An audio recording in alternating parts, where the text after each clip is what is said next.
నా చిన్నప్పుడు అమ్మ రోజంతా కష్టపడి పనిచేసి ఇంట్లో అందరికీ వండి పెట్టేది. నాన్నకు ఒకరోజు రాత్రి భోజనంలో బాగా మాడిన రొట్టె కర్రీ వేసింది. నాన్న ఏం పట్టించుకోకుండా తినేసి నా చదువు గురించి అడిగారు. నాకు ఆశ్చర్యం వేసింది. ఎందుకు నాన్న అంత మాడిన రొట్టె తిన్నా కూడా కోప్పడలేదు అని. భోజనాలు అయిన తర్వాత అమ్మ క్షమాపణ అడిగింది. నాన్న రొట్టె చాలా బాగుందని కాంప్లిమెంట్ ఇచ్చారు. ఇంకా ఆశ్చర్యం వేసింది. కొద్దిసేపు తర్వాత నాన్నని అడిగా నిజంగా రొట్టె బాగుందా అని.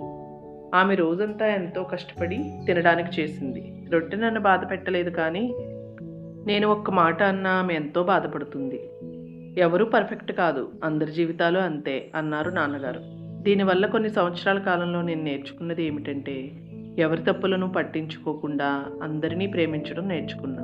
నిన్ను ప్రేమించేవారిని ప్రేమించు. నిన్ను ద్వేషించే వారిపై ఎప్పుడూ ఆప్యాయత కలిగి ఉండు. జీవితం చాలా చిన్నది. అనవసరమైన బాధలు, ద్వేషాలు ఉండకూడదు.